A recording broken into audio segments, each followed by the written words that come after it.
Okay, so I want to know you guys' thoughts on this entire Hannah Hidalgo situation. Okay, so for some context, I think this was months ago. So she posted on her Instagram story this video of Candace Owens saying that gay marriage is a sin, basically. Okay, she caught a lot of backlash for it, and rightfully so. Okay, so she says as soon as she saw the backlash, she took it down. I believe she released an apology in the Players Tribune and everything like that. But this whole past season of women's college basketball, they've been on her ass. Okay, they were making signs and everything like that. And yeah, like they were calling her out for that. Like I said, she issued that apology. And so basically she was on Full Court Press, which is following some of the most popular women's college basketball players throughout the season and kind of talking about it. So they finally asked her about it, and she basically says in the clip, like, I'm not necessarily ashamed of my faith, but I hate that I posted that and let down a lot of people that, you know, are close to me and everything like that. So that's kind of her thoughts there. And they said they so wrong for putting her on the spot like this, because they asked her, they're like, are you homophobic? And she basically says, she's like, no, I'm not homophobic. She was like, I have a lot of friends that are homosexual, which saying homosexual in 2025 instead of gay, you couldn't say gay. I don't know. That's just so weird to me personally and everything. And she's like, I have a lot of friends who are homosexual and teammates and everything like that, and you know, I'm not homophobic and everything. Like I would, you know, ride for these people and everything like that. So that's basically her full response and everything. So there's that. In terms of my thoughts on the situation, I tweeted this. So I said I wanted them to ask her why she posted in the first place. Like she's talking about, I have gay friends and teammates, then why post it? Like my friend said, call it a J-Lo concert ticket because I'm not buying it. So yeah, exactly. Like watching this clip, like she looks uncomfortable like answering the questions and everything like that. I don't know, like to me this is giving damage control. It is giving damage control down. Like she just looks uncomfortable answering it, and like I said, saying homosexual in 2025 is absolutely crazy. So there's that.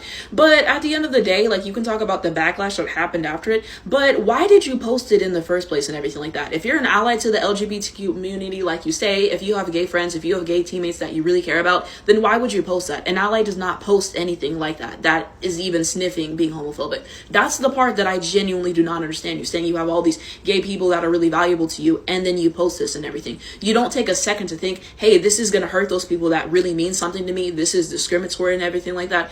I don't know. I just don't think an ally of the LGBT community thinks that way. That's how I personally see it and everything like that. You can talk about the backlash, but why did we post it originally? That's the question that they really should have been asking. And like I said, I just feel like she seemed uncomfortable answering the question and everything like that. And yeah, like, I don't know. Just this whole situation, I'm just like, I'm not buying it. It's just damage control to me and everything like that. The whole clip, I'm like, it don't make her look good. It don't make her look good. So there's that. There's kind of my take on it and everything. And so what do you guys think? You know, I've seen some people on Twitter and they were basically saying like, look, she has apologized for the situation. She's taken accountability, acknowledged that part, and you're either going to accept it or not. Like, let's move on. And then there's some people like myself where it's just, I'm not really buying it. This clip, it just made everything look worse in my opinion. It made everything look worse in my opinion. So you have that as well. And I mean, for me personally, every single time I hear Hannah Hidalgo's name, I think about this situation. This situation is how I was introduced to her. I've never heard of her before. Okay, there's a lot of great women's college basketball players and everything like that. Don't remember ever hearing about her. For this to be the situation that I got introduced to her is absolutely crazy. Okay, so yeah, there's that. I don't know. So I don't really have any skin in the game with her as a player personally. And then you have the fact that she's going to go to the WNBA in a few years where a lot of the women in there are gay. So you have that situation as well. But I don't know. It's not a good look. Just why post that, bro? Why post that? Like, it's frying me. It's absolutely frying me and everything like that. And this tweet did way better than I thought. It's always the tweets that I post offhandedly that I don't think too much about that really blow up for me. So I will say that as well. And so you have this situation and everything.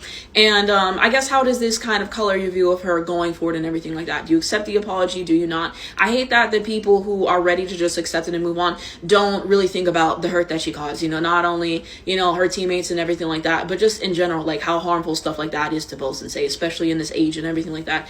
You got to acknowledge that. You got to acknowledge that and say, like, look, it was fucked up to post and everything like that and hold her accountable in that way. I don't know. Some people are just so quick to move on, and you got to think about that. You got to think about that. So I will say that some people, you know, I don't know. I see various things, but every time I think of her, I'm going to think about this situation.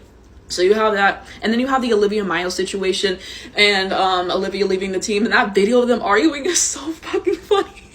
The fact that there's two different angles is absolutely crazy. So, you know, you have that. People are taking sides in that situation. I saw some people unfollowed Olivia. But bro, if they got the audio, I need that. I need that. I saw some people like reading lips and kind of giving like a general thing of like what was said. But I don't know. I don't know. Like I said, I wasn't really following her beforehand. I'm not really going to be following her afterwards. I got my favorite players that I like to watch. But let me know what you think. I'm just not buying it. No shade.